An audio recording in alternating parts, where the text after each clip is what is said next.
Всем добрый день, друзья мои. Я знаю, что вы очень полюбили наш красивый лес, поэтому сначала покажу вам эту красоту немного.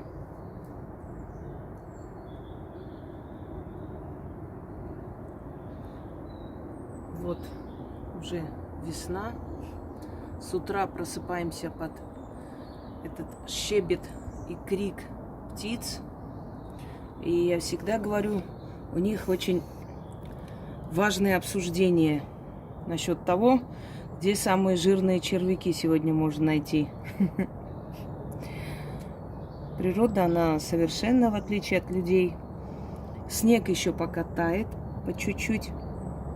Но я думаю, через неделю с чем-то уже здесь будет сухо и все исчезнет. В этом году лес будет особенно зеленый, поскольку снега было очень много. И в этом году может быть хлебный год. Раньше говорили, что если, такое выражение, много снега, много хлеба,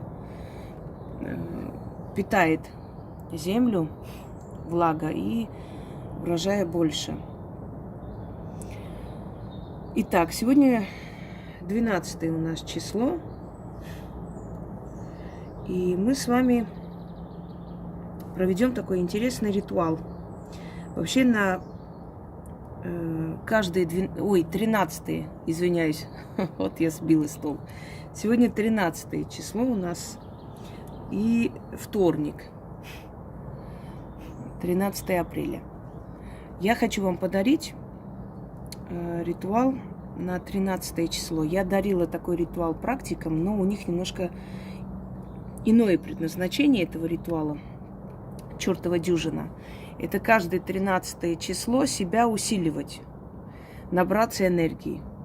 Потому как у нас есть большая необходимость в энергии, пополнении энергии, мы много работаем. Теперь я хочу подарить вам, друзья мои, когда я говорю простые люди, это не значит, что всех людей я одинаково считаю. Есть люди разумные, есть люди глупые, есть люди из благородных семейств, есть люди с сильной энергетикой, есть люди природно одаренные, есть очень великие душой, есть малодушные, понимаете? Поэтому говорить для обычных людей, это я просто подразумеваю, что это люди, которые свою жизнь не посвящают магии, им нет необходимости это делать, они просто для себя берут и проводят. И по мере того, насколько они сильны духом, насколько заслужили помощь сил, насколько они почитают, насколько они стараются для себя и своих детей, они эту помощь и получают. Число 13. Его называют чёртова дюжина. Но называют чёртова дюжина, начиная с христианства. Вот представьте себе, что до принятия христианства 13 число было счастливым. И сейчас, невзирая на это, очень многие организации, большие концерны очень любят 13 число и считают, что это очень счастливое число. Я помню, когда сын ехал в Элисту, их везли туда на экскурсию, и 13 место в автобусе никто не хотел занять. И он пошел, сел, и он сказал: а мне бояться нечего, я же сын ведьмы. Да, подсознательно человек чувствует, что 13 число ему приносит удачу. В моей жизни все время 13. 3, 13, меня просто преследует это число 3 и 13. Это число приносит удачу творческим людям, людям волевым, сильным, военачальникам и прочее. Так вот, откуда вообще это понятие 13 число, почему люди так боятся, и особенно боятся пятницы 13. Дело в том, что 13 число в магии совпадает с арканом Таро. 13-й аркан Таро – это смерть, это разрушение, это начало новой жизни. В языческое время человечество не боялось смерти, потому что знали, что там есть другая жизнь, что они оттуда будут помогать своим детям и внукам, что люди с особыми заслугами становятся наравне с определенными силами, их называли младшие боги, то есть у них огромная энергетика и сила, и возможность помочь своему роду. Они становятся, женщина берегинями рода, мужчины там по-другому, скажем, родоначальники, пращуры родов, они оберегают, помогают роду и своим детям. И поэтому они не боялись смерти. Они считали, что смерть – это начало новой жизни. Что-то должно уйти, чтобы на это место пришло другое. Это нормально, это круговорот жизни в мироздании. И относились они к этому спокойно. Именно поэтому, когда умирали люди, знаменитые, сильные люди, князья или конунги варяжские, их, во-первых, предавали огню, жгли для того, чтобы помочь мертвому, ушедшему быстро подняться туда, и организовывали тризну. Это соревнование. Казалось бы, соревнования и так далее, он больше похож на пир. Да, так и было. Считалось, что когда человек уходит, надо радоваться, что он уходит к предкам, освобождается от жизненного бремени, что теперь он будет там на особом счету. И в честь этого, устраивали такие маленькие представления, игрища. Кстати, Олимпийские игры как раз возникли вот на этой почве, когда в честь ушедших цезарей устраивали соревнования. У русичей это называлось тризна. И почему это устраивалось, и почему до сих пор, когда хоронят человека, угощают людей, садятся, вспоминают. Раньше было не принято выпивать, вообще нельзя было пить. Пили либо квас, либо кисель, но никак не горячительные напитки. Считалось, что в это время пришедшие за ушедшей душой эти другие души, которые забирают эту новоиспеченную душу, они могут обидеться на неправильное поведение людей и наказать. И получить порчу на похоронах было очень легко. Да и сейчас многие люди не задумываются над этим. Так вот, считалось, что чем больше людей приходят, чем больше людей отправляют человека в последний путь, чем больше людей чествуют, и вот это тризна, игрища, разговоры об ушедшем, это собирание энергии определенной, которая помогает его душе быстрее подняться наверх. Так вот, 13 число считалось счастливым. У ацтеков 13 это было начало мироздания, они так называли. Они разделяли на 13 определенных, слоев мироздания, 13 частей. Зодиакальное 12 число, которое есть у нас сейчас, оно древнее, но 13 число считалось воронкой. Но воронкой не злобной, а воронкой, куда бросалась вся грязь человечества, то есть обновление. 13 число – это обнуление, обновление. Вот поэтому люди боятся 13 числа что-то начинать, куда-то поехать, боятся аварий, боятся еще чего-нибудь. Потому что они этим страхом питают не те силы, которые нужно питать. Я вам уже говорила, что люди сами загнали себя в клетку рабства и боятся и темных сил, и светлых, как их называют, да, хотя они все темные, всех сил мироздания, и привидений, и призраков, и духов леса, и духов дома. Они всего боятся и всех чураются, всех изгоняют, согласно новым религиям своим. И поэтому они, естественно, беззащитные. Да, действительно, боясь настолько 13 числа, на себя беду можно накликать. Когда пришло христианство на землю, то 13 число определенно стало очень страшным, потому что то, что в язычестве было хорошее, мы все понимаем, да, христианство должно обязательно говорить, что это плохо. И вот как раз символизм. 12 учеников Христа, и 13-м был Иуда, который его предал. И так далее, и так далее. Одним словом, 13 число – это число счастливое для людей творческих, сильных, для людей с языческим уклоном. То есть люди, которые не боятся вот этих всех суеверных. Вот это и есть суеверие. Суеверие не магия. Магия – это есть вера в предков, вера в мироздание, вера в силу природы. Оно не может быть суеверным. Оно естественно и правильно. Правильная, естественная потребность человечества. Суеверие – это когда все, что связано с древними богами, всего чураться, бояться, это и есть суеверие. То есть верить в суету, что вот это вот мне навредит, потому как так сказано. Так вот, но 13 число, оно число обнуления.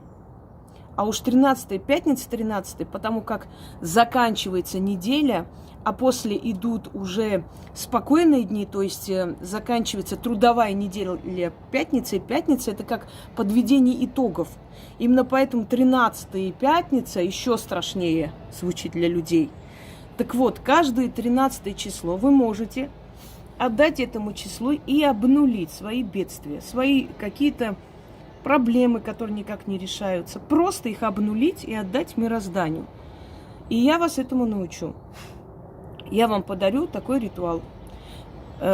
Поскольку мне сейчас некогда, на самом деле, у меня еще загружаются ролики, и я считаю, что каждый раз нет смысла это все показывать воочию, да. В принципе, вы сами можете прекрасно сделать. Берете чистый лист бумаги, абсолютно чистый, и, без каких-то полей или клеточек, и ручку. И пишите 13 проблем, которые вам мешают вот на этот месяц, в этом месяце, что вам конкретно мешает. Например, 13 проблем. Ломка машины, например, да, вот у вас, может быть, машина ломается, непонятно почему, и все время трата денег в никуда. Далее, боль в ноге, может быть, хотя есть другие ритуалы, более эффективно скинуть болезни, предположим. Что вам еще мешает? Жадность начальника, не платит вам обещанные деньги, а вам они очень нужны. То есть сплетни, мешает, что там, например, какие-то нежеланные гости, может, пришли к вам домой или хотят прийти, вам этого не хочется. То есть вы выписываете именно ровно 13 проблем. Ругань дома, например, что еще? Непослушный ребенок или страх ребенка во сне. И вот эти 13 проблем выписываете на бумагу. Ставьте рядом емкость, где вы будете это зажигать. Зажигайте 13 свечей, желательно черных, восковых, но если нету, пока никак невозможно найти, можете заменить обычными. Но получится 70%, потому что воск, он наверняка все это, то есть черный воск, он сразу бьет, удар идет, поскольку черный воск, он особый цвет в магии. Так вот, 13 свечей расставили таким полумесяцем, полукругом, зажигайте и читайте 13 раз. Потом с этих свечей зажгите эту бумагу и киньте ее в эту емкость, чтобы она сгорела до конца. Если не сгорит, значит, подожгите еще, помогите быстрее сгореть. Как только это все сгорело, вот сегодня можете прям сделать, как только это все сгорело, ждете, пока от свечей останутся маленькие огарки, нужно их потушить или пальцем, или гасителем. Сейчас есть гасители, не обязательно пальцами. Не дуть. Есть ритуал, где нужно дуть свечу, а здесь не надо. Так вот, гасителем потушили. Это все, значит, переверните какой-нибудь черный лоскут ткани или можете там старый платок, неважно.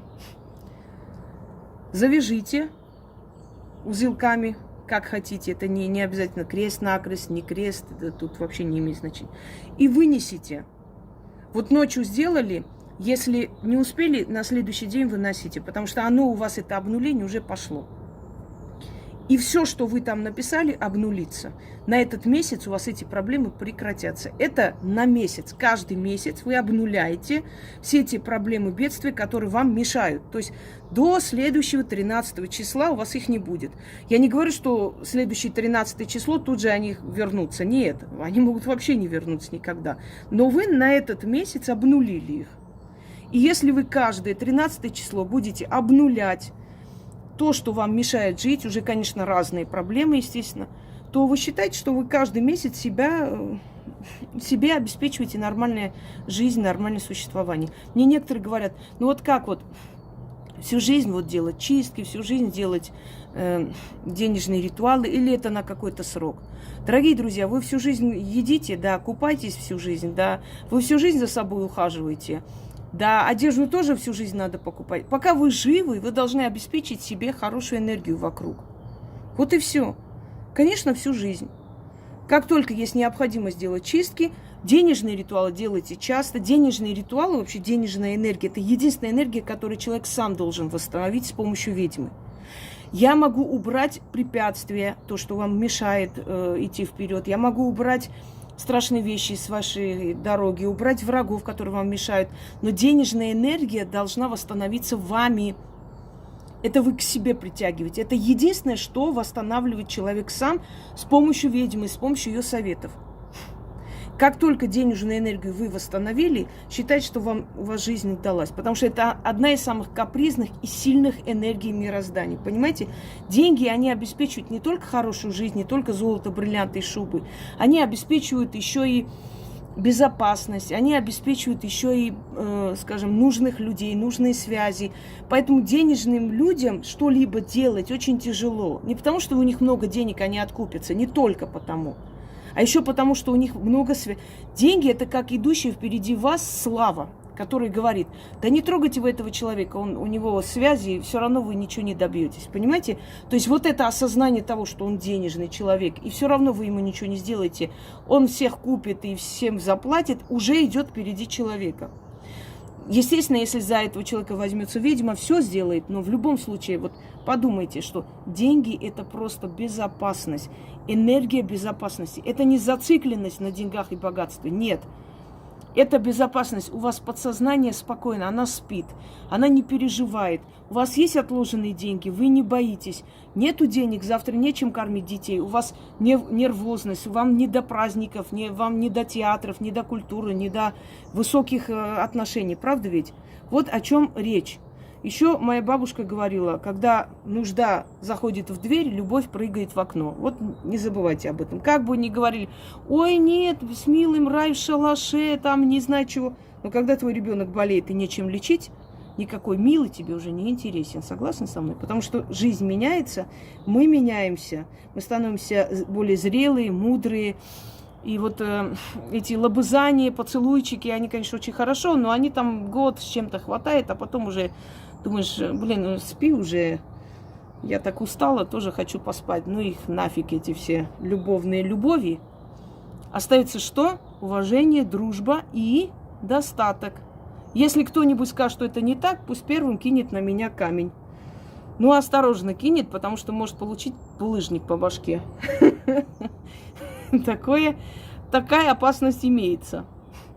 Итак, как провести чертову дюжину с 13 свечами, с бумагой, как унести, да, извиняюсь, про откуп забыла, оставить 13 монет и говорить, обнуляется все лихое, остается все доброе, да будет так.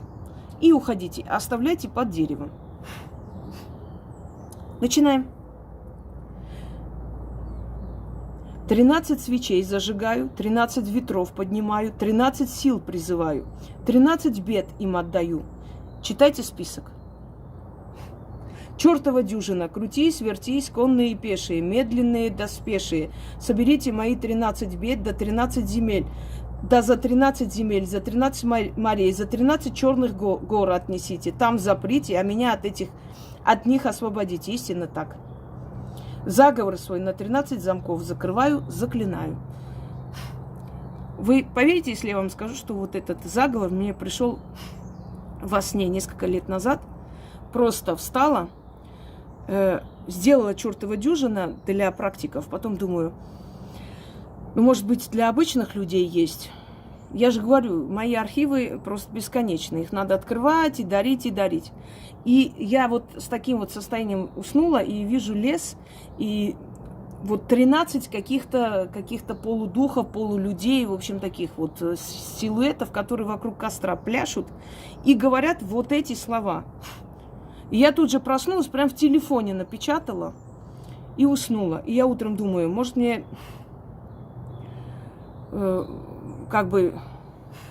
может мне приснилось, может это нереальность, может это какой-то бред был такой сонный. Открыла телефон, нет, я написала. Я из одного своего чата в другой переслала вот это сообщение. Знаете, такое ощущение, как в пограничном состоянии между сном и явью, в общем, ну, как всегда. Они меня услышали, мои мучения внутренние вот эти вот, что делать, как дать, а людям простым, что можно, как можно обнулить их бедствие. И вот, пожалуйста, почему они работают? Потому что они даются силами тонкого мира, потустороннего мира, духами мироздания. Этим духам много миллионов лет. Некоторые много тысяч лет назад появились, создались, некоторые много миллионов лет назад. Они-то знают, они-то видели не одно поколение, не одну цивилизацию человечества. Согласны? Им-то лучше знать, какие слова надо произносить, чтобы этот механизм запустился. Еще раз. 13 свечей зажигаю, 13 ветров поднимаю, 13 сил призываю, 13 бед им отдаю. Список читайте.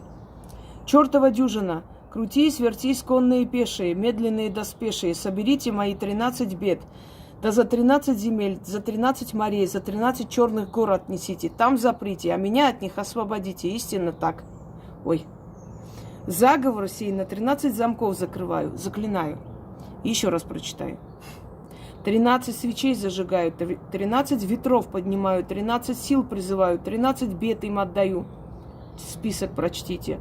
Чёртова дюжина, крутись, вертись, конные и пешие, медленные да спешие. Соберите мои 13 бед. Да за 13 земель, за 13 морей, за 13 черных гор отнесите. Там заприте от меня, а меня от них освободите. Именно так. Заговор свой на 13 замков закрываю, заклинаю. Немного неудобно, просто держа в руке телефон, снимая, читать. Ну да ладно, ничего страшного. Я думаю, что вы все поняли. Что-то еще хотела сказать, но уже не помню. Да, и вот то, что я поняла, что нужно сжигать свои вот эти бедствия, написать. Потому что эти силы, которые плясали вокруг костра, они говорили и кидали что-то в костер. То есть с намеком на то, что надо сжигать. Но остальное, естественно, оно мне уже пришло, что надо делать и как надо делать. И полностью этот ритуал я воссоздала как положено. Всем удачи, всех благ. И не бойтесь ничего того, что издревле людям приносило удачу. Всем всего хорошего.